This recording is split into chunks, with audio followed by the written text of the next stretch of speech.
Good morning, dear viewers and listeners. It's a beautiful morning from here. I wish you all a sound and beautiful weekend. Without taking much of your time, today I would actually like us to take a look or discuss a little about the consequences of failed parenting, the impact of failed parenting in the society, in individuals' life, and at the world at large. You know, this is one of the biggest problems rampaging the entire world today. But unfortunately, a lot of persons tend to turn blind eyes towards those things and pretend or act like they never existed. But unfortunately, they are right there, right before our eyes. Before I start, I'd like to officially introduce myself. My name is Ogene Tubure Godwin Cyprian, Eric, as most of you might actually know or call me. By profession, I'm a barber. Most of you don't know that because I've not officially introduced it or probably put it on my wall, stating this is what I do. And honestly speaking, for the few years of my practice as a barber, there are attributes, there are characters that I've actually seen and perceived in the lives of young ones coming up that got me worried. And I keep asking myself this question: what hope is there for the future, for tomorrow? Why am I saying this? We all believe that children, right, are the leaders of tomorrow. Be it as it may, everyone have their own opinion. But have it at the back of your mind that we, as adults or parents to be, will not get to stick around forever. So I asked myself this question. Most of us were raised by our parents with steel hands, by iron fist, of which as of then we thought probably they were being harsh, wicked to us. But today, if we want to be honest with ourselves, we will appreciate most of our parents and some of those aunties that we consider to be witch or wicked. We will appreciate them to the best of our abilities, that they did the best for us, because the way they raised us up to an extent is what has resulted to whoever we are today. Notwithstanding, yes, there are wicked people. Sorry for using that word, wicked people. There are aunties or parents who tend to be extremely harsh or strict with their children. But what you must understand is that the way you were brought up does not actually determine who you become in life. I don't know if I'm making sense. What you decide to become is what actually transpires in life. A lot of us actually faced this strict treatment of which we called wickedness. We face this restricted form of life from our parents, of which we called wickedness. But unfortunately, our decision or what we choose to do with what we were taught growing up depends on us, and it, in a large extent, decide and determine who we become in life today. Why am I saying this? For the past years of my practice as a barber, I've experienced a lot of God knows what I will call it, because I don't think there are words good enough for me to actually describe the attitude and characters of young children or growing teenagers that actually walk into my barber shop to get a haircut, even in the presence of their parents. You were raised as a parent, in a way that you grew up today, you're appreciating. It's now your turn to replicate the same energy in the life of your children. But you tend to turn your eyes towards civilization, and you start condemning most of the things your parents did to you that make you a better person. And you are now calling them that those were in the past, that life has moved on and you need to evolve. By saying that, you tend to ignore the red signs or the red flags that you see your children portraying in the name of civilization you believe is the best life for them. What you must understand is, most parents think taking their children to the best schools is the most important responsibility they have to give to their children. But that is a very big misconception. Knowledge can be acquired, at any stage with money and everything you want to think of it. But morals, manners, most times are not actually taught in most of the schools we have today. While growing up, unlike our time, the society actually raised children.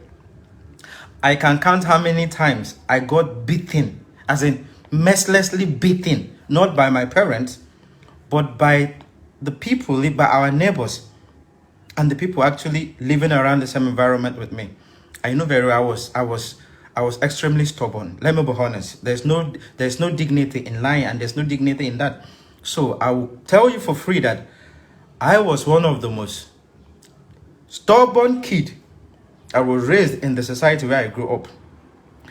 And my parents did not play the role of making me a better person all by themselves.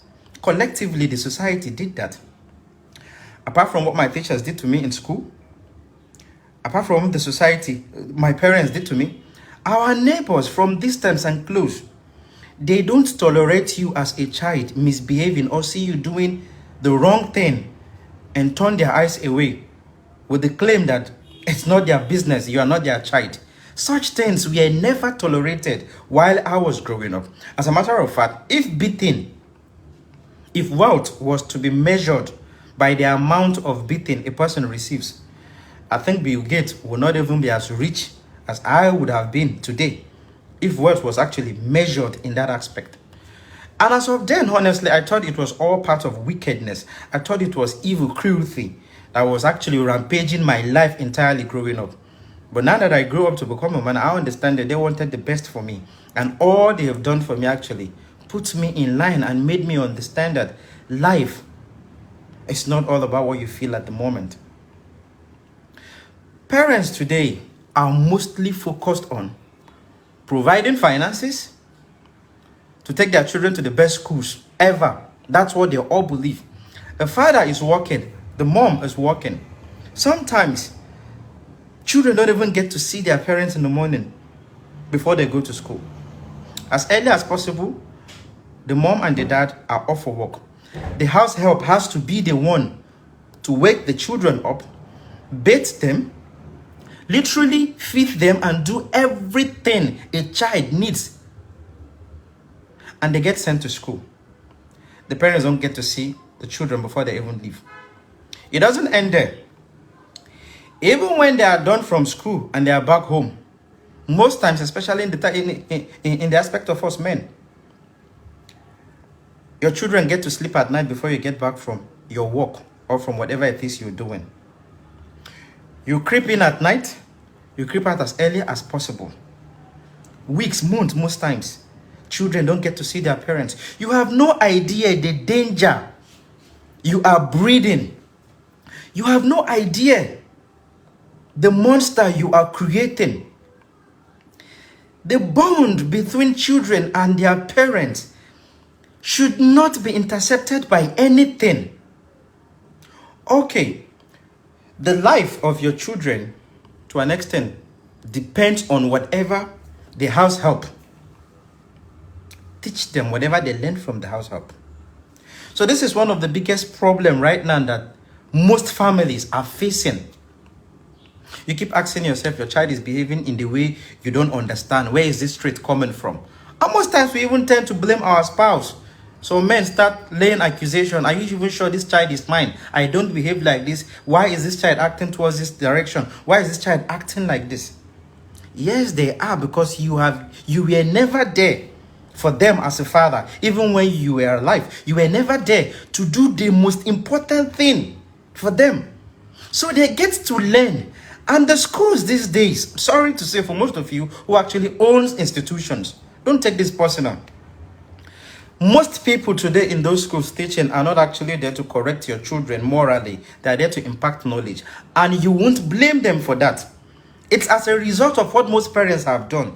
With my eyes, I have witnessed a scenario in which a teacher scolded a child in school. And I think even punished the child for the wrong the child did.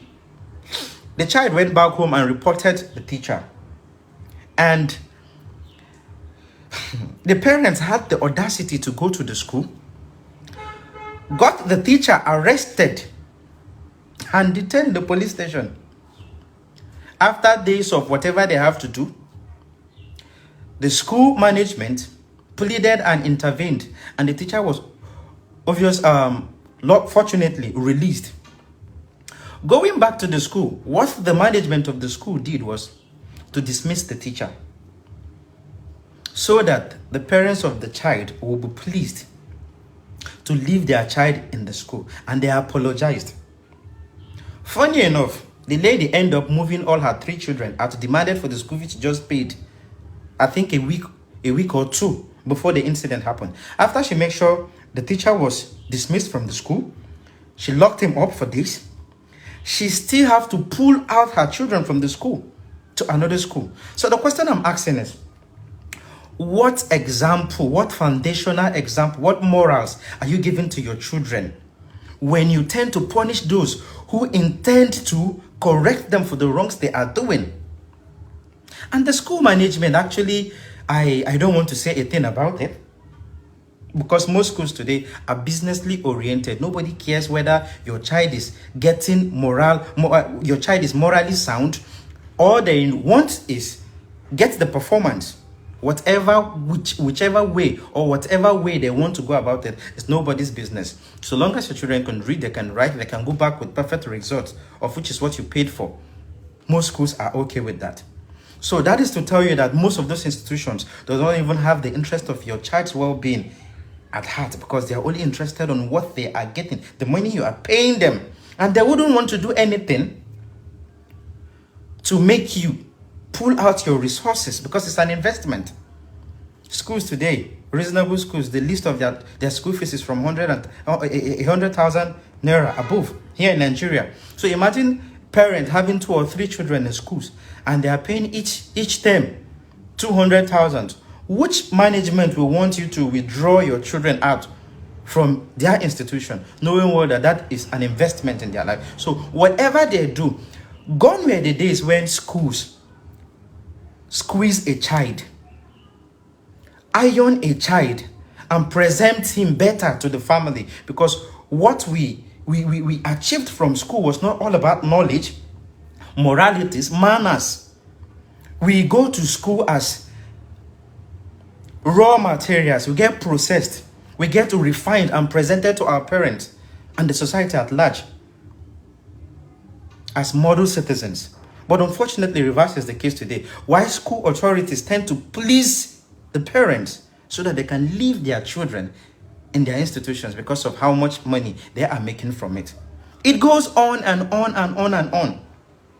So you are here as a parent, depending on the school, solemnly depending that your child is in school, that the school is going to teach your child everything, and you have a maid at home who is taking responsibility for the upbringing of your children. Have it at the back of your mind that this maid, you are leaving the well-being, the safety of your children and the traits they are going to learn from this maid to grow up with it. First of all, most of you don't even have a sound knowledge of who these maids are. They are probably referred to you by someone else. You don't know nothing about their background, their belief, their upbringing, what they stand for, and what they ought to do. The maids in question are not your family members.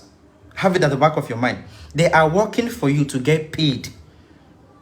They are working for you to get paid. And whoever works to get paid does not willingly do that because they are happy doing it. They do it because they need to survive and they need that money from it. So you are depending on this maid to talk your children to sleep, wake them up from sleep, move around with them, teach them whatever they have. And don't forget this: nobody who is physically, psychologically, emotionally qualified to be in a position where you, the parents of these children, are earning millions, will come and stay at your house or in your house to work as a maid for you.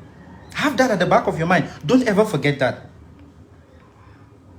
If they have the qualifications, why not get the teachers to come and work as maids in your house? And how much do you pay those mates to start with? That is a talk for another day, actually. But you are depending on these mates to train your children. They cook your children's food. They spend quality times with your children. And children learn from what they see and what they hear. The bond you are supposed to create with your children as parents, you abandon all of that to the maid in the name of you are working to secure a living for them. When you fail to set the right foundation for your children, what good does the money, what good does the finance, what good is there in the future you are claiming that you are working to secure for them? What good comes from it? What good is it? What good is that security, that future security you are thinking of? Is we need to understand the fact that we don't get to stay forever. In our time, we grew up with steel hands. We were able to face the realities and challenges of life because the society was watching out for us. But today, the society, it's more like a lion, a hungry lion, moving around looking for people to devour. And these children that you are not impacting what you've learned from your own parents to them, what do you think will be their fate by the time they start facing the society that is not looking out to help them, that is not looking out to cater for them, that is not looking out to protect their interests, but to exploit them and use them for their selfish motives? How do your children face this world? Like I said before, I'm a barber. And in the few years of my experience or my practice in this place, the attitude most teenagers who come in here portray keeps me wondering, what kind of parenting are these children actually getting? And after my research, I realized that most of those children are just victims of house help and the school teachers. The teachers today are friends to your children. They eat your children's food. They depend on your children to tip them. They look up to your children to talk good about them to you, their parents, so that when you come to pick them up, you will give them something. So how do you think a child who is entangled with a teacher, with someone who is looking to exploit from the person, going to caution the child when the child is doing wrong? Those are some of the wrongs that we are doing to ourselves that we don't understand. And believe me, the consequences of this is huge. I'll be talking about most of the consequences at the end of this video. You don't become so careless, so reckless about your children are the only thing you are going to have, that after you are gone, people can look at and remember you. It does not matter how much you owe. It does not matter how many people you've helped. It does not matter how many buildings you've built in this life. The moment you are gone, all of those are non and valid. Your children are the one who are actually going to leave your legacy on. They're the one who's going to actually continue your generation. And by the time you have successfully wasted the time you're supposed to spend with them and create that bond with them in the name of chasing wealth to secure a future for them, then I wonder what happens in the end when they grow up with the lifestyles of another person. They grow up behaving like another person. I was here, one of the shocking things that I experienced was a grown-ass guy, sorry for my harsh word, walked in here with his kid brother and the father. So they came in. They were seated waiting to have a cut. I think I have like 3 other persons before them. So they were seated. The boy approximately should be 18 to 19 years. He was busy on his phone, chatting with his friends. He walked in here. One of the first things I noticed was there was no greeting from any of them. It was the father that greeted. Everybody responded. The boys just went in straight, sat in between people that are actually older than them without saying a word. They were all focused on pressing their phones. And the striking and most shocking thing I experienced that day was the boy left his AirPods in the car. So he wanted to use the AirPod, I think, for a video call with whoever it is he was chatting with. And what he did was he told the dad that he forgot his earpiece, his AirPod in the car. The dad should please help him get it. I for a second, I thought something was wrong with my hearings. I have to calm down to rethink of it. In that space of time while I was thinking, The man stood up, went out, went downstairs to the car, brought the AirPod and handed it over to the boy. He collected it, fixed it in his ear and continued whatever it is he was doing in his phone. I was babbling, but observing what was happening. Along the line, I think he ran out of data. Told the dad that his data is expired. The dad has to come down, walk downstairs to buy airtime.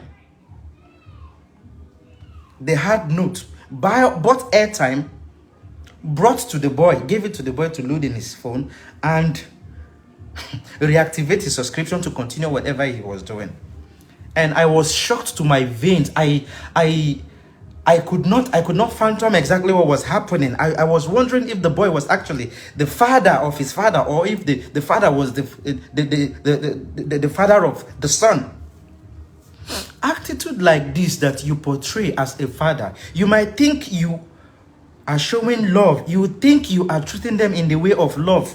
Like most people say, they don't want their children to experience what they experience from their parents. That is a beautiful thing to do. But don't fail to lay the right foundation so that tomorrow, if you happen not to be there, your children can actually live well and people will accept and welcome them in the society. Because with an attitude like this, I don't think anyone will actually want to associate with a child who has no regards for his father. I am a traditional man. I'm an African. And it's a terrible sacrilege. It's an offense. It's a taboo for you as a child to send your father. Ears should not hear it. It's unthinkable. It's impossible. Don't get me wrong here. I'm not trying to impose my culture on any other person, but I'm just trying to state critically. There are things that you don't tolerate, irregardless of your belief, irregardless of your culture, irregardless of your religion. There are things that you don't even think of doing, more or less doing them in public. I held this man at high esteem. Let me be honest. I respect this man a lot. But that very day, it doesn't mean that I stopped respecting him, but my opinion, my perspective towards him actually changed entirely. That being said, that was just a tip of the iceberg of things I experienced here. A man or a parent will walk in here and say something to a child that is already 10, 15 years old, and the child will stand and tell the dad or the mom that no, that is not what they want, that they are not going to do it, and the parent just sit and take it. Well, it's fine, it's okay. He doesn't want to do it. Well, that is it. He's okay with it. Are you kidding me? Are you kidding me? You brought your child for a haircut, a child you are still nurturing. The child has not actually grown to the point of deciding for themselves, because it's a stage. Let's not misunderstood or misunderstand the word freedom and right. Let's not misunderstand or misuse the word freedom and right. The belief is the child's right to decide whatever he wants. A child that is still in nursery school, for crying out loud sake, for crying out loud. A child that is still in nursery school, that you are still fending for. You brought the child to a salon to get a haircut. And the barber is kind enough and polite enough to ask you, "Ma, sir, what haircut do you prefer for your child?" And then boom, you'll be like, ask the child. Whatever the child wants, give it to the child. Are you kidding me? What kind of parents are we actually? What kind of parents are we breeding in this generation, in this dispensation? What is going on?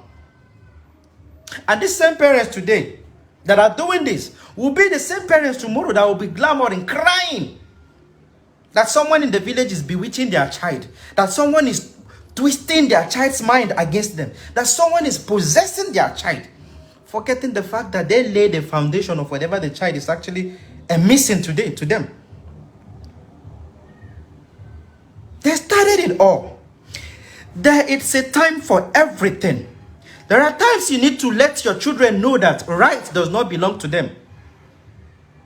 There's a time for freedom. And once freedom is misused, the consequences become severe.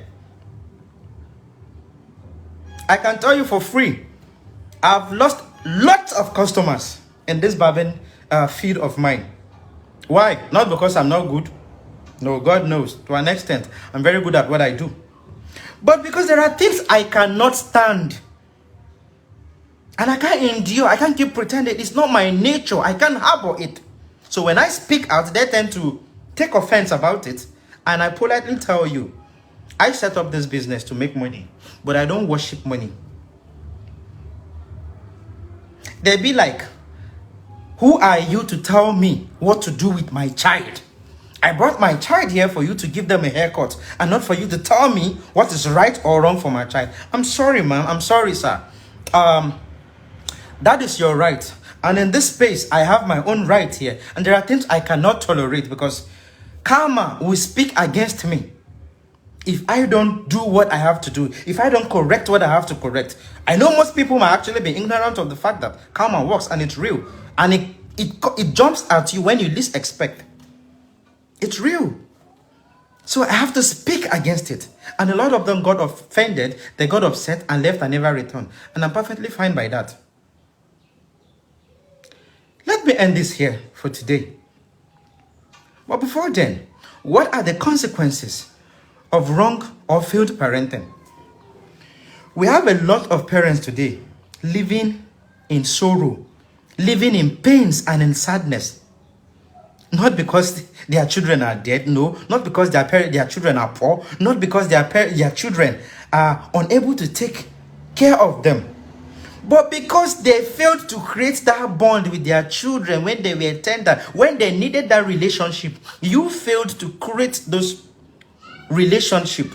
And they grew up learning to depend on themselves and live by themselves. Today you are expecting them to come back and show you love in your old age, something you never initiated. How does that work? They can even, to an extent, be more affectionate to the nanny, to the maid that spend every hour of their lives with them, wiping up their butt, cleaning their tears, laying them to bed, waking them up. Parenting is not all about giving birth. That's a mutuality, that's a connection. That's a bond that needs to be created. It's not about giving birth and taking responsibility, sending them money, feeding them. That is not all about parenting. That's a relationship that is created, a bond. And there is a stage you must do those things. Once it exceeds that stage, nothing on earth you want to do that will be valid.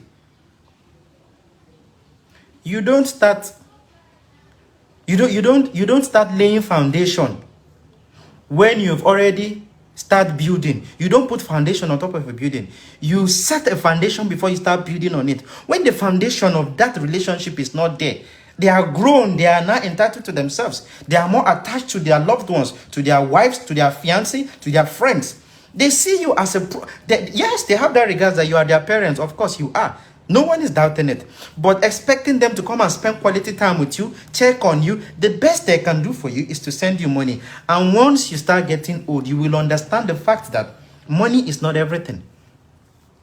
When you start getting old, that is when you understand that money is not everything. Loneliness will creep in. Boredom will hold you responsible. And at that point in your life, you would wish you have spent time with your children to get to know you, to get to create a bond of love that is inseparable by distance, by physical challenges, or by whatever it is. A lot of parents have been abandoned by their children. Those children are wealthy, they are living the good life. But people see their parents and ask who have cost them. But the parents actually cost themselves. Because when they needed you, you were never there. When they needed you, you failed them. When they needed you, you were completely absent. Yes, I know. Life is hard today. Times have changed. A lot of things are happening. Your normal salary don't even, to an extent, is not even enough for you to do everything. But understand the fact that no matter how much you make today, no matter the life you give to those children, so long as you are not there to create that bond with them, so long as you are not there to infuse yourself into their life, once they are out of, in fact, from secondary school, they are already itching to leave the house, because now that they have grown, that they have started getting attracted to other stuffs, you are trying to now come into them. They see you as a burden, because at this time of their life, at this stage, the conversation you have is no longer mutual. You don't reason the way they reason. You don't behave the way they want. They don't see you as a friend. They don't see you as someone they can relate to. They see you as a figure. Yes, you are a figure in their life. You're their parent, but the relationship is not there. So they are more entangled and attached to the people outside. And the only thing they owe you is to come home and check on, okay, my dad, my mom, how are you doing? This is what I have for you. And they are gone. Don't make the mistake of thinking all you owe your children is sending them to the best schools, feeding them, buying for them whatever they want. That is quite important. That is very important. But the most important thing is the relationship, the bond you create with them. If that is out of the equation, believe me, whatever you are doing has an expiry time, expiry date. And once they get to that point, there's nothing you want to do. Once they've crossed the stage of depending on you, of wanting to hear from you, of wanting to stay by you, of wanting to talk to you, of wanting to complain one or two things to you, when they have crossed that stage of their life, you've lost it all. You've completely lost it. And whatever you do, it's on, and whatever you faced in your old age, it's on you. You have no one to blame. That is just the truth. You cannot afford to miss that moment. Look at what happens today. Before now, children have to grow at least up to 2 years or even 3 before you get introduced to the world outside in the name of schools and education and all of that. Because at that tender age, parents, it is belief. It's not just belief. It's important. It is right that you infuse your life into the children. You pour in every good thing you have into the children. You teach them the right and wrong. The primary knowledge, the primary understanding of life, it's you impacting directly into your children to prepare them against whatever they are going to face outside. But you take a child that has no knowledge of anything and you introduce the child to the world outside. And you're expecting the world today that is moving around, the society that is moving around like a hungry lion looking for souls to devour. You are expecting them to impact into your children the positive life. It does not happen. It doesn't happen that way. At that tender age of their life is when you owe them the most important responsibility. Love, companionship, that bond, create it at that time. Let them know what is wrong and right. Let them know where to go, where not to, how to go about their life. They grow up with that, and when they go out into the society, whatever the society projects, they will have the ability to discern on which to accept and which to reject. And when they find something wrong, they will obviously come back and complain to you, because that is what children do. And then you have the opportunity to correct them, to tell them this is this and that is that. Don't go this way and don't go that way. But unfortunately, you fail to be available at this very crucial moment of their life. And when they are grown up, you are coming into their life as what? I paid your school fees. I made sure you went to the best school. I gave you everything. You gave them nothing that they wanted the most. A lot of people are dying today. A lot of parents are dying today. They don't get to their 80s, to their 70s, not because they have any health challenge, not because there's no money for them to survive, but because of loneliness and the thought of regret.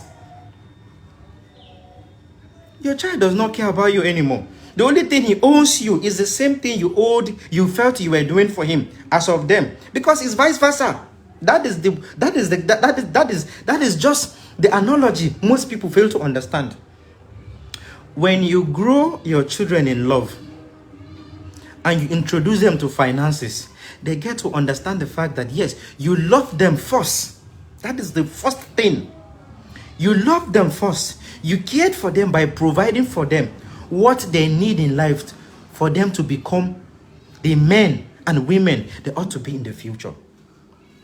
So in your old age, they will replicate the same thing you did for them. They will show you that love and affection you once showed them when they were young. Because the older you grow, it's more like a reverse time. As you are growing older, you start moving towards the tendency of acting like a child, needing attention, concern, and care like a child. At this point, they are old enough. They are not like the parents, and you are not like the child. So they will always come to comfort you. They will show you that love and affection, that bond. They will express it to you, and then they will now introduce the aspect of finances. Whatever you need, they will make sure you never lack anything. They are replicating everything you've taught them in life. But when you absent yourself from the most important thing they needed, which is that love, that bond, and that creation in the beginning, when you are old and you are now reasoning like a child and you are not limited, your strength can no longer move you around, your money is even useless to you because they can't buy you happiness at that time. Those same children you failed to give love will fail to give you that same love. That companionship you failed to give to them, they will also fail to give to you. At that time, they will provide enough money, especially the ones who are fortunate to be wealthy. They will provide for you enough money, more than you can ever need. They will give to you every money you want. But you see, their time, their affection, you will never have it. It takes God's grace for those who have understanding, deeper understanding. Even with the understanding, no matter how hard they try, it cannot actually blend or match the energy they would have portrayed or expressed to you if you have initiated the foundation of love with them when they were much younger. So those are some of the things that parents these days do. And I wonder what crossed their mind. Especially our young mothers these days. They just want the children to go out. Not because they are working. That is the saddest part of it. Not because they are working. You hear a young mother saying, this child disturbs too much, she cries too much. Let her just go to the school, let the teachers take care of it, let the nannies manage it. She wants her peace of mind. What is your responsibility? What is your role in this life as a mother? If not being there to understand why your child is disturbing and see ways to cow that situation. Once the child is itchy and disturbing, you look for somewhere. Let the nanny take the child away. Let the housemaid take the child away. And you're expecting them to grow to love and cherish you when you are old. It doesn't work that way. You can't eat your cake and have it back. So you must learn to set the principles right. First, you cannot care for your child by providing money and everything for them if you don't love them first. You must first express and create that foundation of love before every other thing comes up. What they need is that tender love, that connection from you, that bond from you, from the onset. And as they grow up with that love and understanding, then they start seeing the fact that, yes, you are imputing everything you have, both the money and your time and everything in their life.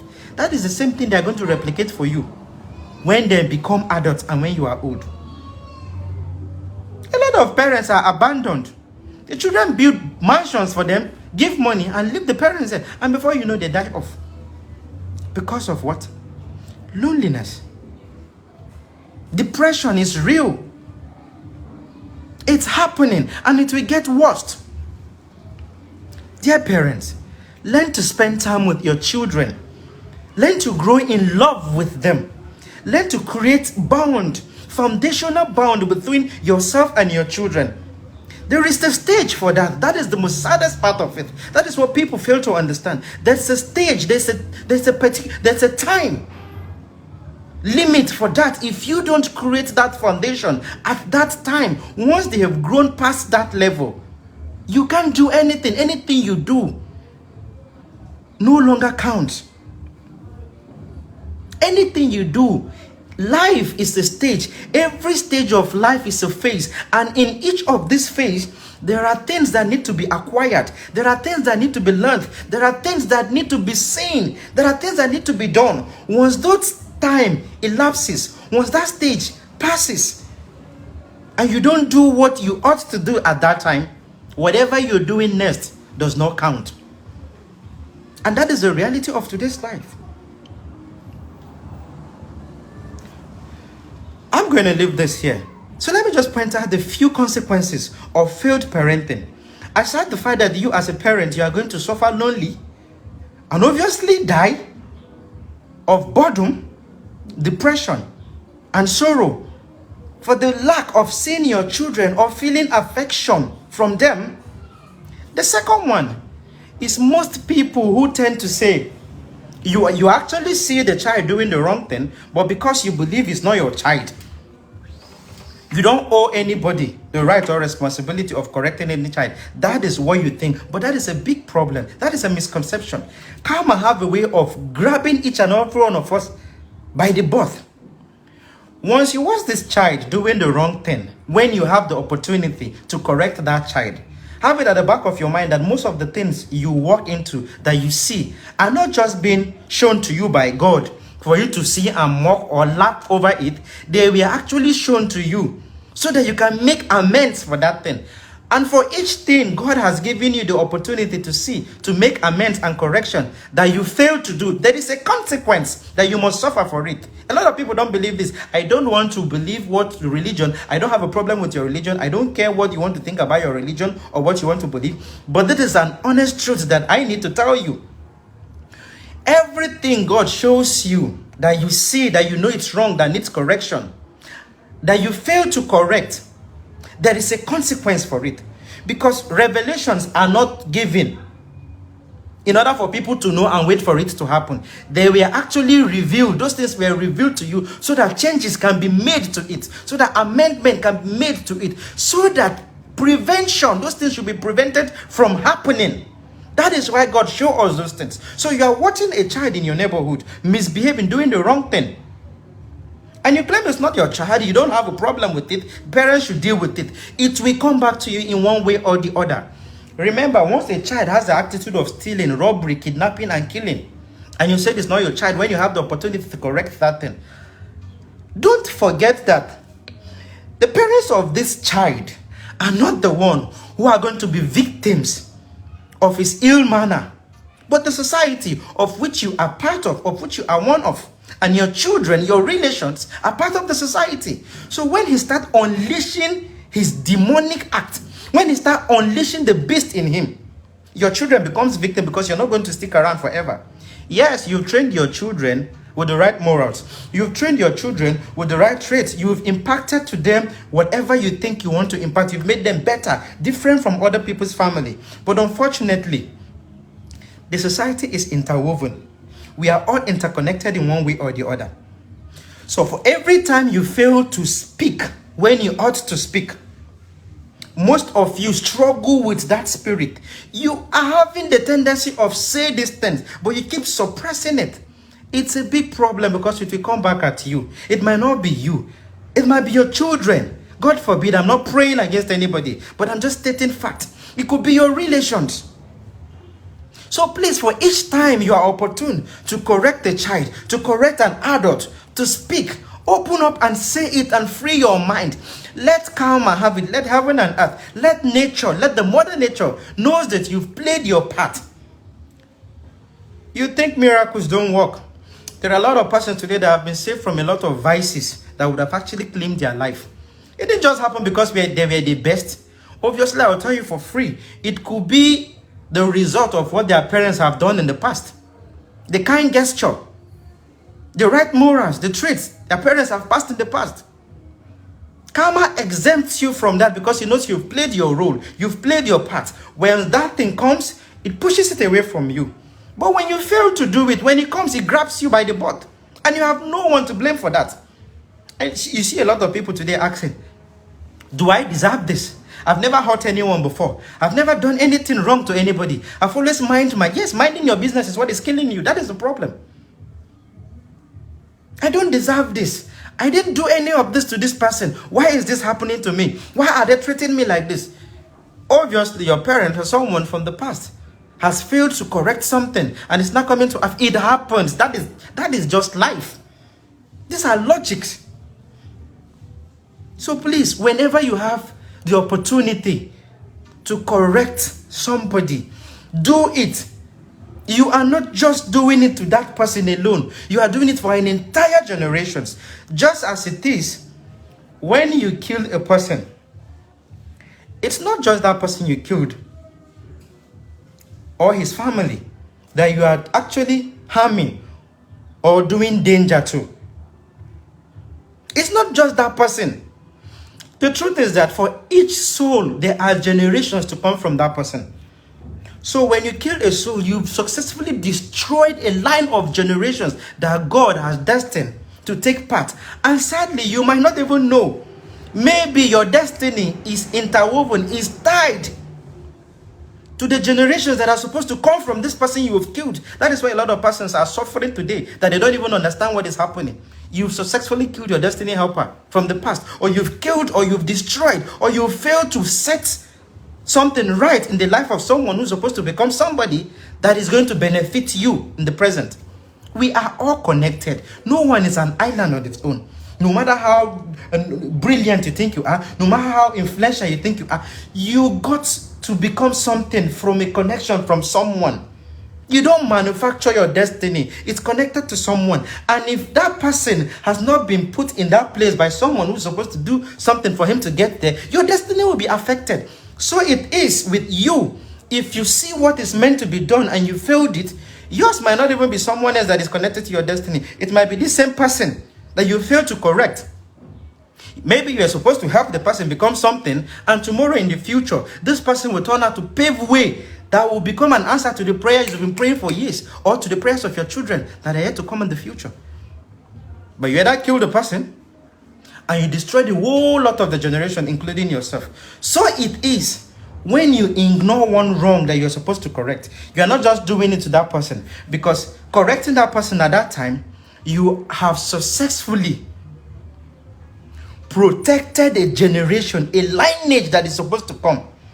Because if that act that child is carrying is supposed to lead that child to death, and you successfully save that child, you have preserved the generation. You have protected the generation by one single act of kindness, by a single word you've spoken to someone. We need to understand and accept the fact that we are all connected in one way or the other. That is one of the consequences of wrong parenting. And then secondly, look at the society today. We have tons of reports of young boys slaughtering young girls, killing people for rituals and whatsoever purpose it is they have in mind going into those things. Consequences of wrong parenting. Obviously, those children were not well raised. I know there are children that are well raised, that the parents do everything to make sure they are all right. But along the line, they get influenced. That is why the foundation is most important. There are things you cannot compel me to do. Not even with a gun pointed at my head today. Because of the right morals my parents and the society instilled in me while growing up. But once that part of a child's brain is not developed, it's void. Whatever comes in stays. And remember that negative things have more power of being retained in the mind of children than the positive ones. Why do you think those children are doing those things? Their conscience is dead. They have no remorse or regard for human life. And then someone's child has to pay. A child that was born, raised by parents, trained, loved and cherished, given everything, has to be at the end of another child's knife that probably the parents failed to raise, or the society saw him becoming a menace and failed to correct because they felt it was none of their business. It's not their child and it's not related to them in the first place. So why should they bother? Someone's child gets to be a victim of it. And it goes round and round and round and happens to everybody. So please, do your best. Understand the fact that you are not living for just yourself and your family. You have a purpose. And that purpose does not revolve around your family. It goes way beyond that. Your family are just the beginning of it. It goes further than that. Morality, hold on to it. What is right, try to correct it. What you see that is wrong, try to rebuke it. You might be saving a life, and in turn, you're saving a generation. You might even be saving yourself. Because like I said earlier, we are all connected in one way or the other. I have a story of a driver who was working for a boss. For about 10 years, he was driving his boss. The boss was working in one of those multi-billion firms. He doesn't receive monthly payment of less than ₦1 million. The driver was receiving not less than 100 or 200,000 naira. But that driver, from this tiny little earnings of his, he was able to build a house while driving. He built 3 good houses and gave them all out for rent. And he was still driving his boss. The boss, he worked for this man for over 10 years. At the end of the day, the boss got sacked from the company. And not even a house has he built for himself. So he was running around because the house was even staying, was being paid, was provided, the apartment was provided by the company. When they laid him off, it's sad to realize that someone who earns more than ₦1 million has no property because he was living the free life, the extravagant life. He was looking for a cheap apartment to stay. And to his greatest surprise, his driver's apartment was one that he could actually afford, and he moved in. The driver himself had no idea till the day he went to move his boss's property to his new apartment. Only for him to realize that the boss have to direct him to an apartment that actually was his, and he moved everything in there without even saying a word.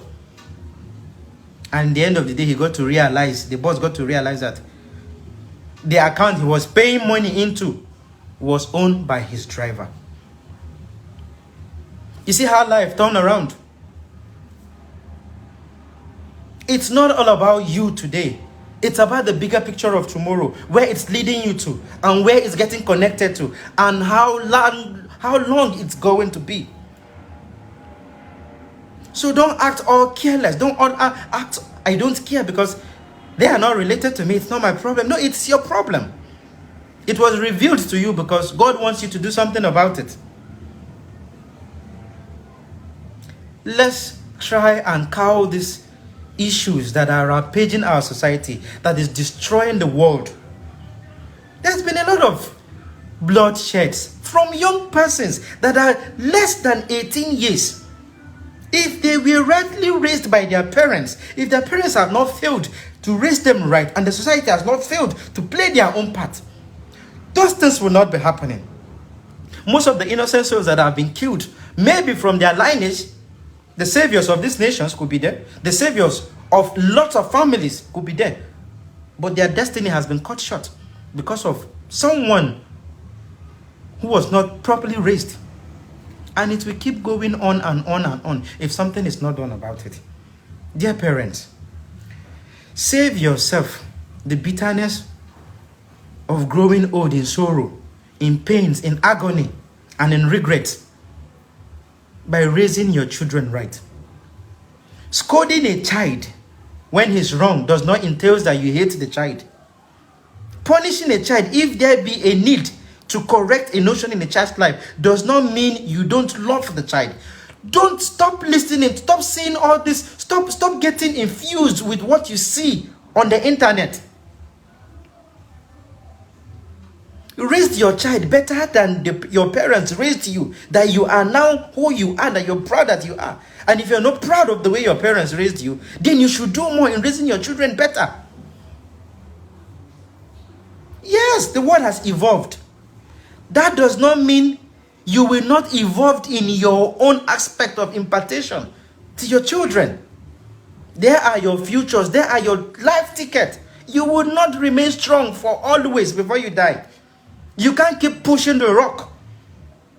There will come a time when you need to depend on them, when you need to fall back to them. What happens once that time comes and you realize that they don't even have a regard for you? Dear fathers, yes, we work so hard.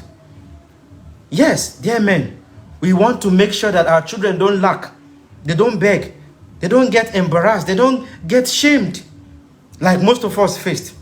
But don't fail to initiate the foundation of love, which is the most important thing, before any of those things you're thinking of. And dear mothers, over-petting your child, he's my only son, she's my only daughter, we do you no good than destruction. Train them rightly, and you will see the beauty in what will come in the future. When they are up, they will come to appreciate you. But when they realize that you neglected them in the name of love, you will lost them all.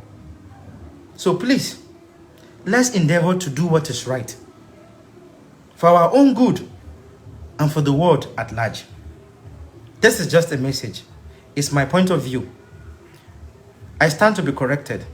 I stand to be wrong. You are entitled to your own opinion. But this is what I felt. This is what I've researched. And this is what I've experienced. I wish you all a wonderful day. Good morning once again, guys. Thank you for standing by. Thank you for watching. See you on my next video.